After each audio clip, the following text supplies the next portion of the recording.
Om Sadashivasamarambham Shankaracharya Madhyamam Asmadacharya Paryantam Vande Guru Paramparam.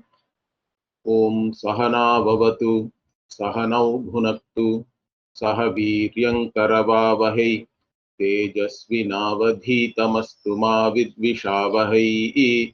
Om Shanti Shanti Shanti.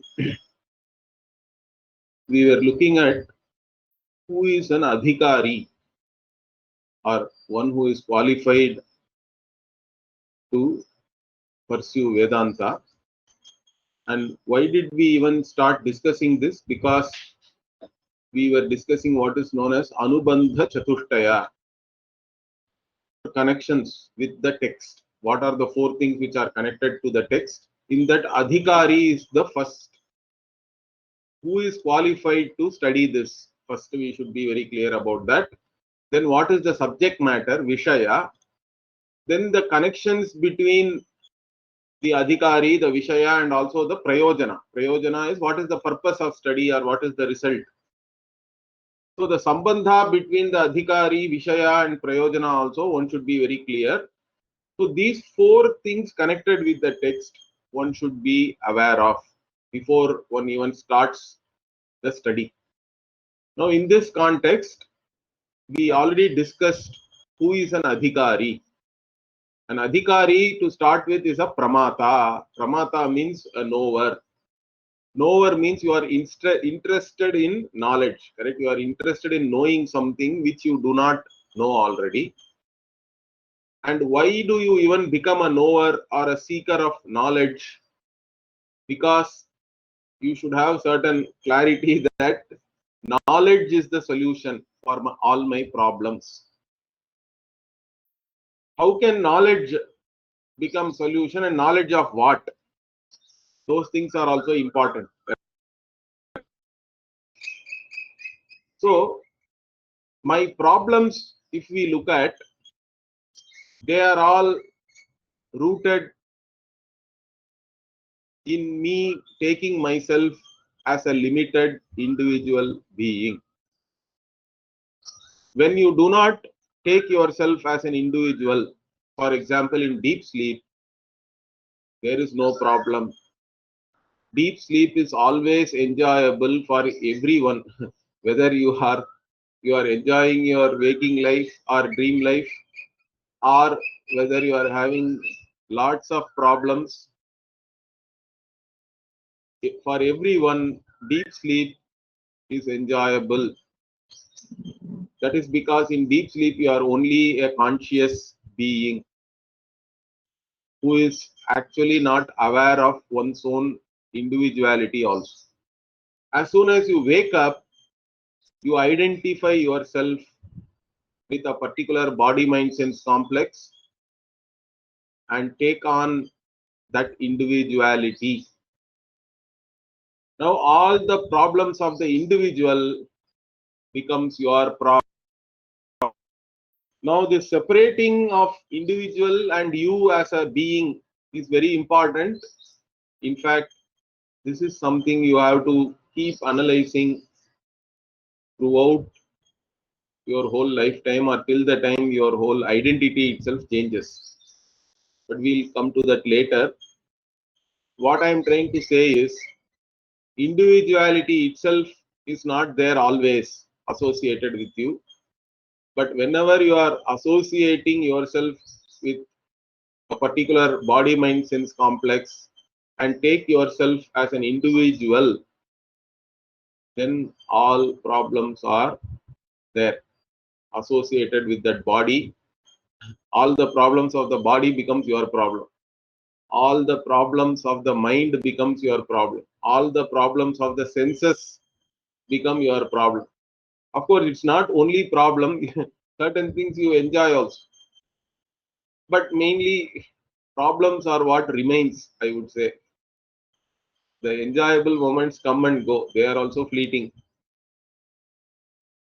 So such a person has to do some analysis. What is that analysis? The I am going after so many things in life. Many of them are actually avichara siddha, I would say. Avichara siddha means what? Without really analyzing the problem or the solutions, I am going after many pursuits. Maybe even because of conditioning by the society, by your own family, by your parents, by your teachers. Okay, so there is a lot of conditioning involved in this. So without much thought, without much analysis, I am expected to do many things. I am expected to pursue many things. And if I succeed, then I consider myself as a success. And most of the time, in fact, whatever I want, I am not able to get it. So I am a failure. So this is leading to all sorts of problems. I take myself as useless. I am not able to do this. I am not able to do that. I am not able to know this. My knowledge is limited. My physical capability is limited. My ability to enjoy things also is limited. I can think being in one place. Even that is becoming a problem. As you age, your sense organs are not working in the same manner. Or even the same thing, there is what we call as law of diminishing returns. First time you enjoy something, it is good. 100th time, it is not the same. You don't enjoy it the same way. So all these problems are there. So, but my pursuits never come to an end, because I think that by fulfilling my desires, by going after my ragas, and by avoiding my dvesha, whatever I dislike, I have to avoid. Whatever I like, I have to pursue. And all of these things are karma sadhya. They are all accomplished through karma, through action. And the important thing in this is action itself is finite, because you put an effort only for a period of time, let us say through some particular means, and then the results are also finite. So actions are finite, the results of actions are finite. With this, what I can understand is whatever I may accomplish, not only in this life, because some theologies also promise you hereafter you will go to Golok Brindavan, you will go to Vaikuntha, you will go to Kailasha, you will go to heaven. And some of these desert theologies, their heaven also is very interesting heaven. They have some descriptions and all that. You can go and read that yourself. But anyway, all of them are also karma sadhya, because you have to earn punya, you have to do karma even for that. If you are a Vaidika, then you have to do Vaidika karma and earn what is known as punya, which will take you there. But after the punya is over, you have to come back. So even those results, which are all nothing but tourism really. You have tourism within the earth. In fact, you can also have space tourism nowadays. But then there is also tourism after this life is over. So most theologies, my Guruji used to say, are nothing but tourism promoters, because they show you nice descriptions about different types of heaven, and say and give some meaning, means like you have to believe this fellow. On what basis we believe that fellow itself is a very, it's on shaky grounds. But anyway, you have to believe. If you believe a particular guy, and then you will go to heaven. But they also promise certain illogical things like eternal heaven, or if you don't believe also, they put fear in your mind. You will go to hell eternally, you will burn in hell. So there is no real eternal heaven or eternal hell, because eternal means it has to be free of time. It has to transcend time. It cannot start in time. Whatever starts in time will end in time. So there cannot be any real eternal heaven or eternal hell. So all these tourism promotions after this life also, you have to understand them properly. They are also finite. So all your accomplishments, whether here, whatever they may be, they are all finite. They will start, they will come to an end. They may not even give you the satisfaction which you originally hoped for. Understand that, because everything looks good if you don't have it. Till the time you have it, it is the greatest thing. The human psychology is that once you have it, it is no more great. Understand that. Maybe you can take some photo with your accomplishment and nowadays put it in social media. It will also remind you every year. But still, it is only a memory afterwards. It's not something great anymore. Once you accomplish something, you can bask in that glory for few hours, few days. That's it. Again, you have to now look for something else. That is the tragedy of a human being. That is what is called samsara, samyak sarati. It's a vicious cycle, keeps on going, never ending cycle of seeking things. So this never comes to an end. How do I then solve my problem? My fundamental problem is that whatever finite accomplishments I have, it is not satisfactory to me. In my own judgment, I am not acceptable to myself. So my fundamental problem is one of self non-acceptance. Once we understand this clearly, then the question is, when do I become acceptable to myself? How can I become acceptable to myself? So why, for that we have to understand why I am non-acceptable to myself right now. Why am I non-acceptable to myself? Because I take myself as a limited being. The root problem is that I am taking myself as a limited being, limited with respect. In fact, with respect to any standpoint you take, I am limited. That is not acceptable. But all the efforts I am taking, all the accomplishments which society is expecting me to do, or even I myself, I believe in certain accomplishments and all that, none of them are going to solve my fundamental problem. So this clarity, that's a great thing. That is a starting point.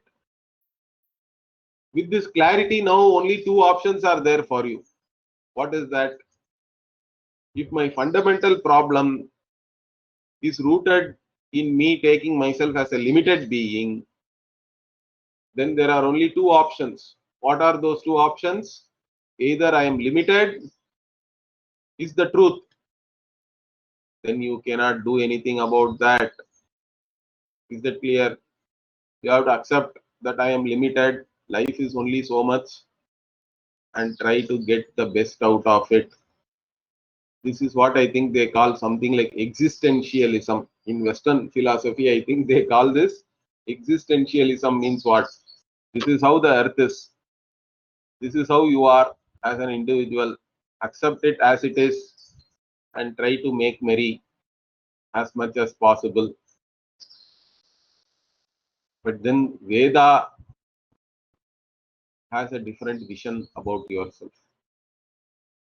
Okay, that is why some knowledge about, even superficial knowledge about what the Veda is telling about oneself is required. Because Veda is saying, no, no, you are not a limited being. That is a mistake. You are taking yourself wrongly. There is ignorance, self-ignorance is there. Although self is not totally unknown, it is mistaken. And therefore, you have to know yourself. And actually, you are limitless. You are limitless is the Mahavakya, correct? You are the cause of everything. That is Mahavakya. That is an equation. So the Veda is coming and teaching you an equation. Once there is an equation, you have to understand the equation, understand that. You cannot say, I believe it. Teacher is teaching you mathematics with lot of difficulty. Teacher is explaining to you some equation, correct? A plus B whole square equal to A square plus B square plus 2AB. Now, as a student, what can you say? No, my teacher is very good. My teacher will not lie. Therefore, I believe my teacher. In fact, teacher will not be very happy with that. You can believe your teacher. That's why you are sitting in the class. But you are expected to understand. You have to become a knower. So, the problem being one of limitation and the solution being that you have to become limitless. Because limitless alone is acceptable to yourself, but limitless you cannot become. Limitless means it has to already be there, here and now. Therefore, the problem becomes one of ignorance. You are already the limitless, but you don't know that. So that's why you have to understand this equation that you are the limitless. You will not become. You don't have to go somewhere. You don't have to do anything. You are already what you are seeking. That means that has to be understood clearly. That equation has to be understood. Therefore, you are a pramata. You are a knower. You have to be a knower. And what kind of knower? Sadhana chatushtaya sampanna. 4 types of qualifications have to be there. Those things we'll see later. Viveka, Vairagya, etc. are there. And also you are Nitanta Nirmala Swantaha. So always having pure antakarana. So purity of antakarana, purity of your mind means what? First you have to understand what is impurity. Then only we can even talk about purity. According to our Shastras, the impurity of your mind is nothing but raga dvesha, likes and dislikes. Binding likes and dislikes are the impurities. So you have to free yourself from the spell of your own likes and dislikes. You have to be a master of your own likes and dislikes, not a slave. You have to have certain mastery over your likes and dislikes. Then you have your mind. Also, you should have certain freedom from your own psychological problems, childhood problems. So many things are there, correct? Unconscious. My Guruji used unconscious a lot because as children, we gather many things. Emotionally, there are issues. One has to overcome all that also. You cannot completely overcome everything, but you have to be free enough. At least you have to process. So nirgata nikhila kalmashataya. So all the kalmasha, again the word is used here. All the kalmashas, nikhila kalmasha are gone. Nirgata. So you have to be one from whom all these psychological issues, emotional issues born out of your own unconscious, that is also important. Now, how do we come to this purity of mind and being free from all these emotional, psychological issues? How do we achieve all these things? Means you have to do your karma, nitya, naimitika, prayaschitta, upasana, anushtana is important. and you have to avoid kamya and nishidha karma. Okay, you have to avoid actions purely to fulfill your likes and dislikes, and you also have to avoid what are all prohibited as wrong. Right and wrong is very important. About dharma and adharma, what is right, what is wrong, and have the freedom to do the right thing. The real freedom, many people think that freedom means whatever I like, I should be able to do. That's not real freedom. Real freedom is you are free to do the right thing, and you should also take the responsibility of knowing what is right in a particular situation. So, you should avoid prohibited things. You should do the right thing in a given situation. You should do your duties. These are all the things which will make you emotionally mature and and make you a person with pure heart, pure mind. So all these things are important. And how do I know all these things? What are prohibited? What are my daily and occasional duties, karma, etc. Means you have to know that only from the Veda, because Veda is the mula for all our dharma. Okay, Akila Dharma Mula for us is the Veda. Of course, Veda itself, not everybody studies. That means you have to have your guru. In your own family, elders are there. So there are traditions. Traditions are very important for us. You follow your family traditions. You follow your community traditions.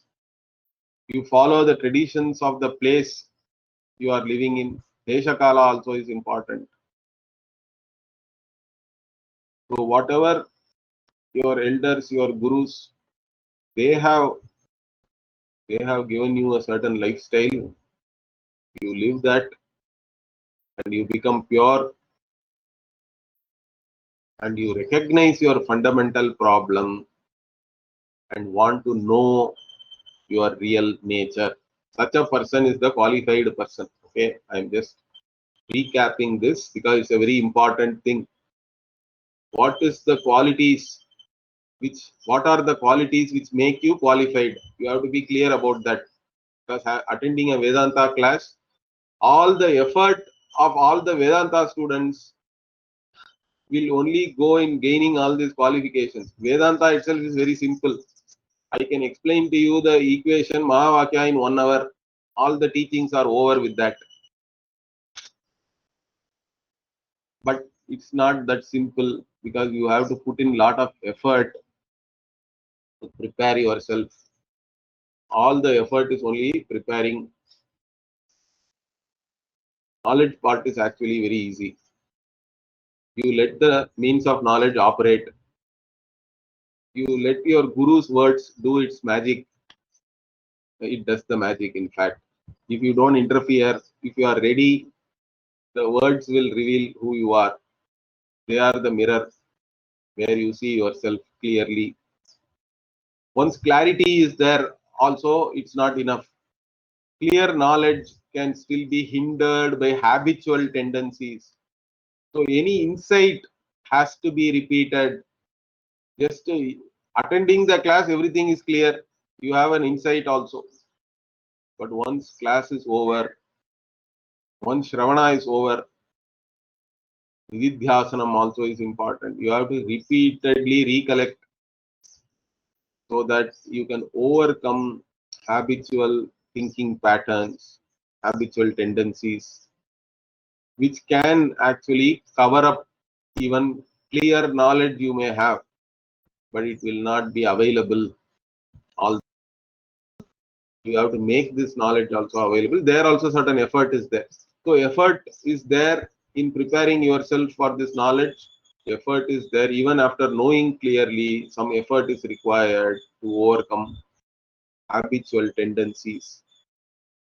That is the pursuit of a spiritual seeker. Spiritual word itself, in fact, is okay. It's being used nowadays. but of a mumukshu, we can say, we can use Sanskrit words better. Mumukshu means one who is desirous of freedom. And the mumukshu, once the mumukshu understands the nature of freedom from all limitations, becomes a jijnasu, a desirer of knowledge. You become a desirer of knowledge. That is the pramata here. Okay, so here continuing kamyani. So the author talks about kamya nishiddha varjana here. So he is defining what is kamyani. Kamyani means what? Swargadi, ishta sadhanani, jyotishtomadini. So here the kamya karma, the author is talking only with reference to the Vaidika karma. So in the Veda, Veda itself is like a supermarket, correct? The Purva Bhaga of the Veda is the Karma Khanda. It has so many means and ends, sadhanas and sadhyas. And if you want to go to Swarga, Jyotishtomena yajeta, like that, there is a mandate is there. If you want to go to Swarga, Swarga kamaha Jyotishtomena yajeta. So the one who is desirous of going to Swarga, you do Jyotishtoma, you worship through Jyotishtoma. Jyotishtoma is a particular ritual. Like that, many are there. So all this, also not only Swarga, Swarga Adi, Swarga Putra, Vitta. So you want wealth, you want a son.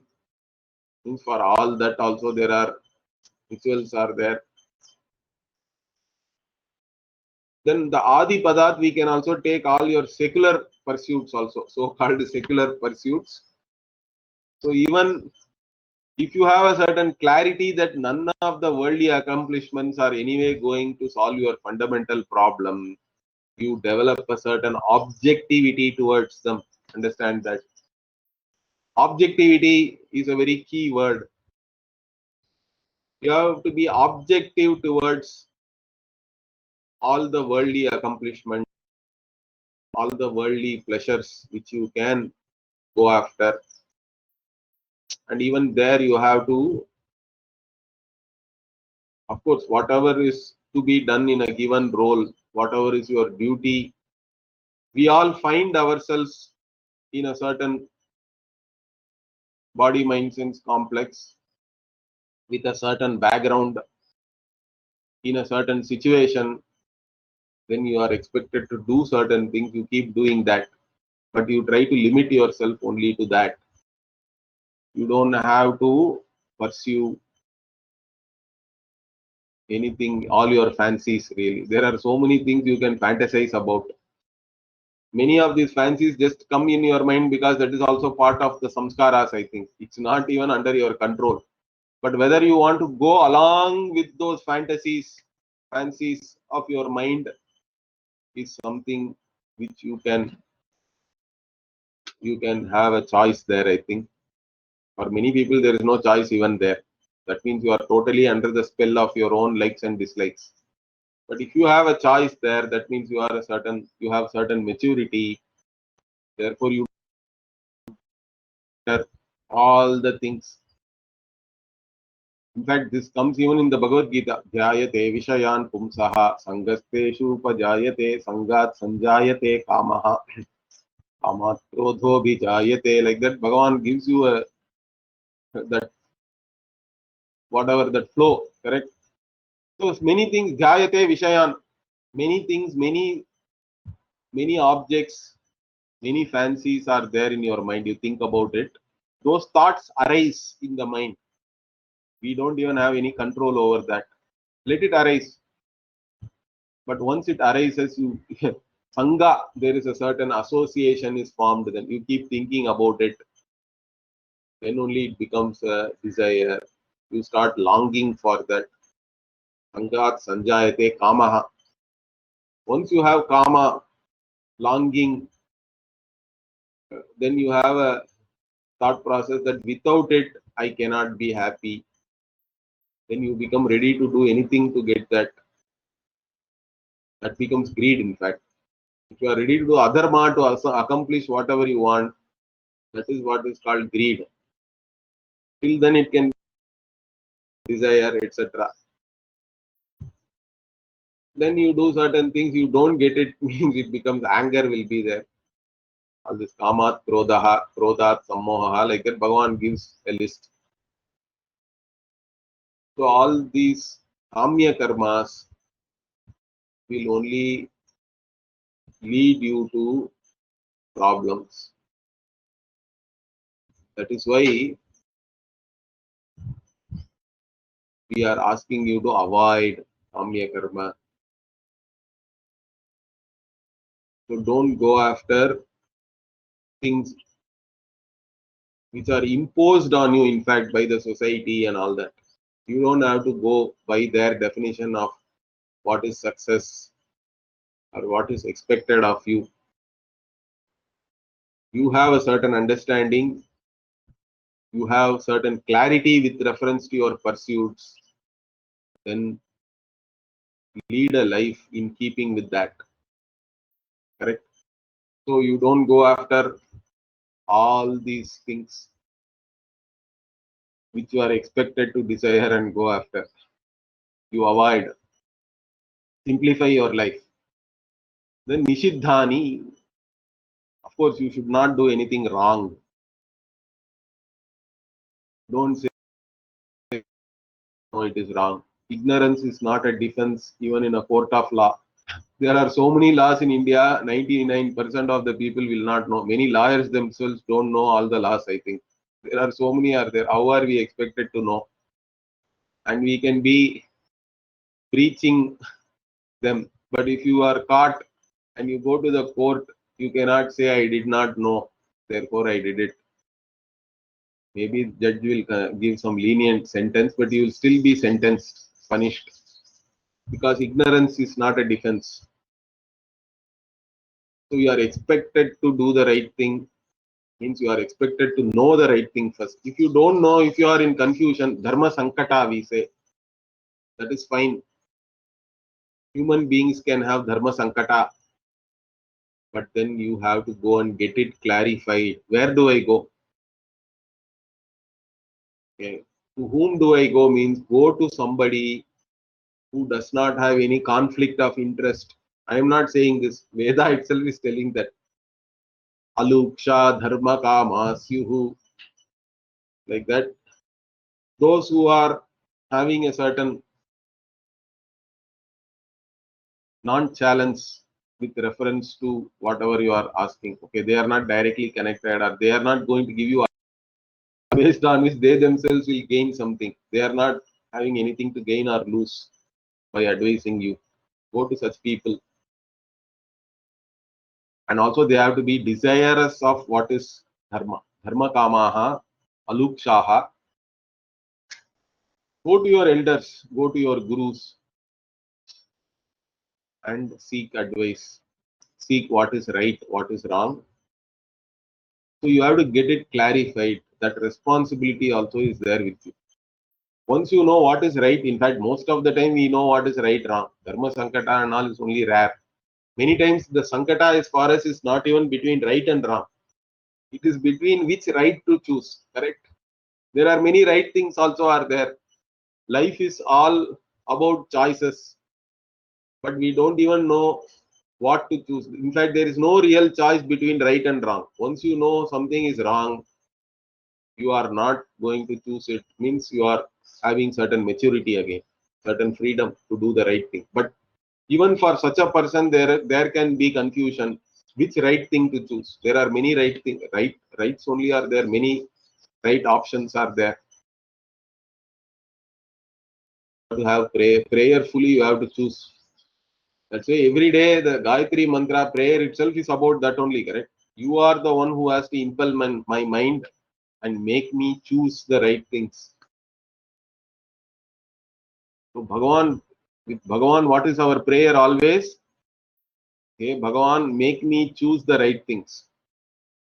Amongst the right things also, whatever is the best, may I choose that. That is the prayer. So anyway, here, once you know something is wrong, you don't do that. You avoid it. Whatever is prohibited as wrong also you avoid. Like Brahmana, Hananadini, Hananadi, Adi Padat, again, so many things are there. Killing a Brahmana is supposed to be one of the worst. So the author is giving. So why killing a Brahmana is worst? Because Brahmanas are non-combatants. Understand that it's not just about the Varna or anything. Brahmanas are supposed to lead a certain lifestyle. They are supposed to be non-violent. They are non-combatants. Even if there is a war and all that, you are not supposed to kill non-combatants. That was there in our dharma yuddha concept and all. Okay, we had a certain concept of yuddha, etc. You don't just go and hurt or kill brahmanas, Sri, all these things were there. So that is given here. And what is the result also? You do something wrong, don't think that you are gaining something. In the short term, you may gain something here.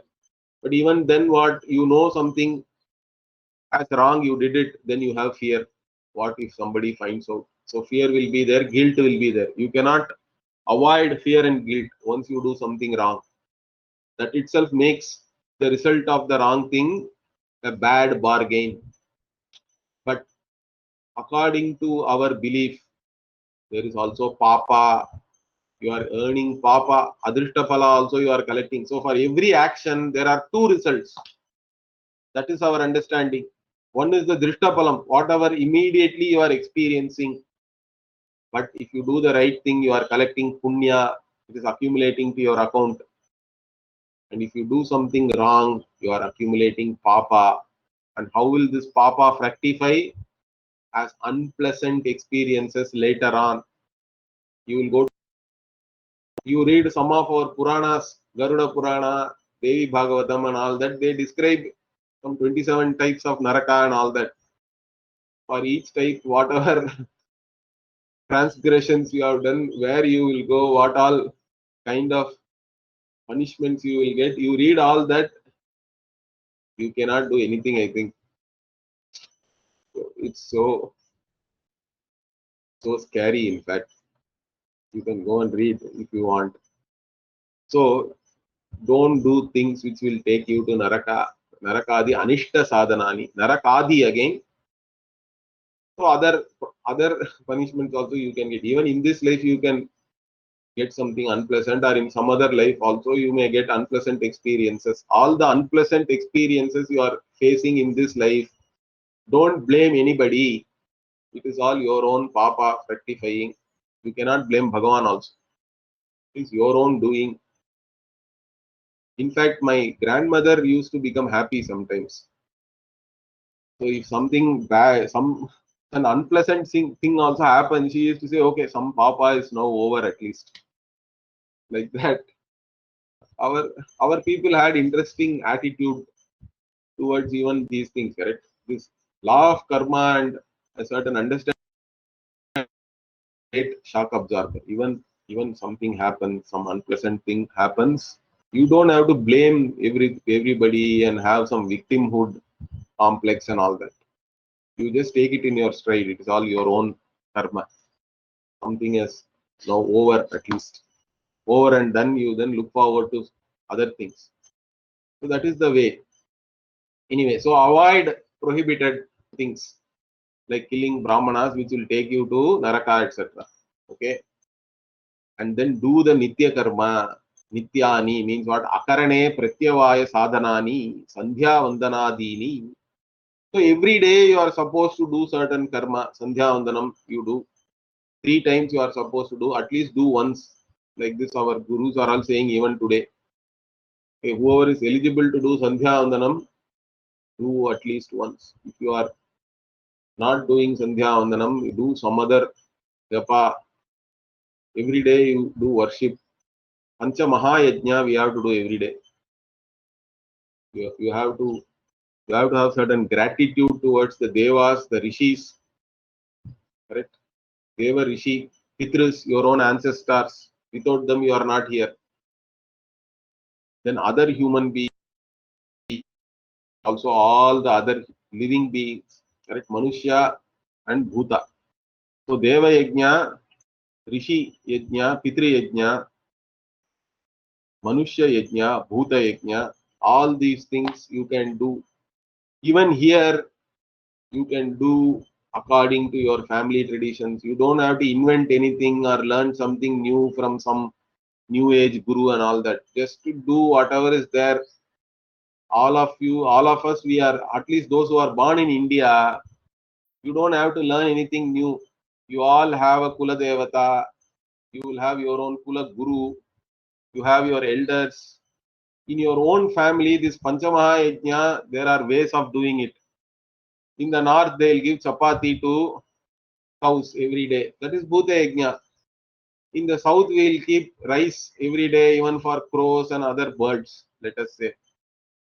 Like this, the way you do certain things, the forms can vary, but you do that every day. You do that whatever every day you have to worship. Every day, Papa and Punya are there, correct? And you have to neutralize the Papa, enhance the Punya every day. So every day you do worship. Don't ask why I have to do every day. Every day brush your teeth. Every day you take bath. Every day you eat, correct? Like that, every day you have to do Pancha Maha Yajna. They are all Nitya Karma. Sandhya Vandana is, of course, for Brahmanas, it is very important. If you don't do whatever is to be done, the Mimamsakas say you will attract what is called as a Pratyavaya dosha. They say Akarane Pratyavaya, like that, they say that. But actually, Shankaracharya, Adi Shankara does not accept Akarane Pratyavaya because not doing, non-existence cannot produce anything. Okay. So Bhashyakara is very clear. Our Shankaracharya, who is called Bhashyakara, he is very clear that Akarane Pratyavaya means really what it is. If you don't do whatever is to be done, your nature is to do something anyway. Okay, you cannot, that is your nature. You cannot be not doing also. That means if you don't do what is to be done, you will be doing what is not to be done most of the time. And that will attract Papa, that will create issues for you. So Pratyavaya means really what? You don't do whatever is to be done, then your pravritti which are not to be done, that is going to create problems anyway. But generally, in the Laukika Vyavahara, it is said, everybody says Akarane Pratyavaya. If you don't do the Nitya Karma, whatever is to be done daily, you will attract a certain Papa, that is called Pratyavaya. Okay. So Akarane Pratyavaya Sadhanani means what? If you don't do that, you will get Pratyavaya. Such things you have to do every day. That means Sandhya Vandanadini, Sandhya Vandana, etc. So during the Sandhya Kala, you are supposed to give Arghya to Surya and then do Gayatri Japam and all that. So every day you are supposed to do Gayatri. In that, in fact, in Sandhya Vandanam itself, even Pranayama and all is there. Minimum at least you have to do some 12 Pranayamas you have to do. Correct? In fact, 13 Pranayamas you have to do. So in that only so many things are included. Very nice. Japa you are doing. So do your daily duties. Whatever is to be done, it will help you in purifying yourself. It will give you a certain attitude of gratitude. In fact, you don't just look upon yourself and you are living in your own miserable world. You have a certain vision where you are acknowledging the devatas, the rishis who have given you all this knowledge, our own ancestors. You have a gratitude towards all the people in your life. You have gratitude towards all the other beings also, without whom also you cannot live, correct? If there are no bacteria in your stomach, you cannot even digest. So we have to be, we have to have a lot of gratitude to all the bacteria in our own body, in fact. Without them, you cannot even digest food. Don't think that you are digesting the food. In fact, even there, Bhagavan says, I am sitting there as the Vaishwanara Agni and I am taking everything, all the food and nourishing you. But even if you don't go to that level, Without bacteria, gut bacteria are so important, they say. And if you are not able to digest food properly, you will have all sorts of health issues.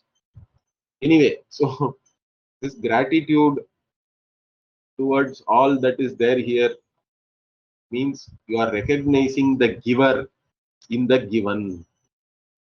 Gratitude has to go to Ishvara finally, because all, even our rishis, devas, they are all manifestations of Bhagavan only, Ishvara. So you recognize the giver in the given all the time. Means you have a certain attitude of gratitude, and then that's going to help you. In fact, that's going to make your life peaceful. Anyway, so you do all the things which you are supposed to do every day, and you also do things which you have to do occasionally. Naimittikani. Okay, so in our tradition, when a child is born, you are supposed to do certain karma. Jata Ishti, it is called. I don't know whether nowadays people are doing, but some Brahmanas still do that. Other Varna, every people also, all the people also, they are supposed to do certain things. There may be something in your own family tradition also. Putra Janmadi Anubandhini. So whatever is Anubandha here means connected, associated with. So whatever is associated with Putra Janma means you have to do Jateshti at that time. There is a particular Ishti. Ishti means Yaj only becomes Ishti. Yaj Dhatu means some kind of worship, some kind of ritual you have to do. Or during Grahana, you have to do. Grahana Kala is supposed to be Punya Kala. You have to take bath, you have to do Tarpanam, you have to do Japa, you can do. Whatever Japa, if you do during the Grahana Kala, is supposed to be very efficacious. So like this, Naimittika, Nimitta, based on some Nimitta, some occasion, occasionally you have to do, you are expected to do certain things. You go on a Tirtha Yatra, if you go to Kashi, you are expected to do certain things. Okay, means you do all that. And then Prayaschittani, Papakshaya Sadhanani, whatever helps you to neutralize the Papa. Okay, resolve your Papa. See, the law of karma is beautiful. It makes you take responsibility of your own life. But also it doesn't say that you have to just take whatever is going to come. You can actually neutralize also the Papa by doing Prayaschitta. In fact, all Jyotisha. So many people mistake that Jyotisha is about predicting your future. That is only partially correct, or it's not even really correct. Basically, trying to understand your prarabdha karma, because our belief is that every life is starting with a bunch of karma which is allocated for this life. In this life, you have to exhaust all this papa and punya. Now, Jyotisha is nothing but a model based on your time of birth and whatever. In fact, even the movement of planets are all only visible, correct? In the visible, whatever they call zodiac and all that, 360-degree, how it is moving, etc. Based on that, they have created a model. So that model is supposed to predict what prarabdha karma will rectify for you. That is why the Jyotish also can give you prayaschitta. They will always give you something, right? So this time can be bad for you. So you do this, go to this temple, do this puja, do this homa, chant this mantra every day. So Jyotisha is about predicting your prarabdha karma and giving some remedies. Sometimes the papa is so prabala, so strong that even after you do many things, it may not look like anything has happened. Or in fact, you do something and it worked. Then also some people are dissatisfied. They say, what? Nothing happened. In fact, you do prayaschitta, so correct. So that is also there. So it all depends on your purushartha also. So there is a prarabdha, then your own free will also is there. With that, whatever you do, so always the future results are a mix of both. That's why any Jyotisha cannot be 100% correct and all that. Many times they are able to predict certain things. because you also do not make the right efforts and all that. So based on that, mostly it may even come true. But sometimes it will not come true because your efforts are also involved in all these things. So prayaschittani means what? Papa kshaya sadhanani, the means to neutralize or resolve your papa. And what is the one they are saying here? Chandrayanadini. Chandrayana is a very, very popular Vaidika tapas, you can say, or vrata. In fact, Chandrayana it's a very old tradition, this vrata. It is there even in a Paninian Sutra, it is there. So there is a pratyaya which makes Chandrayanikaha tapasvi, like that you can say. That ika pratyaya or that Panini Chandrayana in that sutra. Anyway, so Chandrayana means what? It's a very interesting type of vrata. You can try this. In fact, there are different types of Chandrayana vrata also in the tradition. One is that, in fact, it is connected with the moon. That's why it is called Chandrayana. With the movement of the moon or whatever the phases of the moon. So you start on a new moon day, let us say, correct? On a new moon day, you start Amavasya, means you don't eat anything on Amavasya. Then what do you do? One mushti, means one handful of food only you are supposed to eat the next day, Prathama. Then Vidya, you are supposed to eat 2 handfuls only. Tritiya, you have to eat 3 handfuls. Like this, that is called grasa. So 1 grasa, 2 grasas, like that. On 15th day, you eat, which is whatever, full moon, 15 grasas. Again, you reduce 14, 13, 12. This is Chandrayana. Okay. You have to do it ritualistically, but very interesting type of. And the other one is you start on Paurnami and keep on reducing up to Amavasya when you are totally, you are not supposed to eat anything. Again, you increase one by one. This is a very interesting kind of vrata. So for 30 days, you have to do this. And it is, in fact, in the Dharma Shastras, the general thing is if for a particular kind of transgression, okay, or a papa, there is no prayaschitta has not been mentioned, let us say, then Chandrayana is the prayaschitta. For anything, it is the general prayaschitta, okay. Generic prayaschitta is Chandrayana. Do Chandrayana for any kind of transgressions or papa if you want to neutralize. So that is how much it is praised in the Dharma Shastras. So Chandrayana is an interesting. Chandrayanadi, again, Adi Padat. There are so many more things are there. You go on yatra, you go to some temple and do some puja, some homa. Prayaschitta you can do. Extreme prayashchittas also people have done. If you take the story of Kumarila Bhatta, so one prayaschitta for Guru Droha, the prayaschitta mentioned is that yourself and die. That is the prayaschitta. And not even like just you burn quickly or anything. You have to slowly burn in that whatever that husk. Husk has to burn and slowly you have to be there. Like that, then he underwent that prayaschitta because he considered that he did Guru Droha because we went and learned from the Buddhist and then basically to negate their views actually.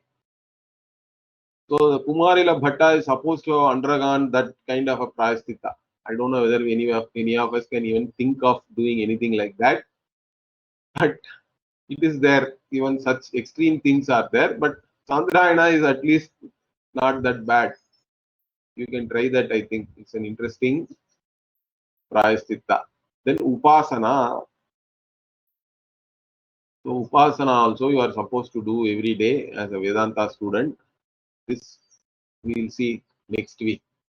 Om Purnamadah Purnamidam Purnat Purnamudachyate Purnasya Purnamadaya Purnamevavashishyate. Om Shanti Shanti Shanti. Harihi Om Shri Gurubhyo Namaha. Harihi Om.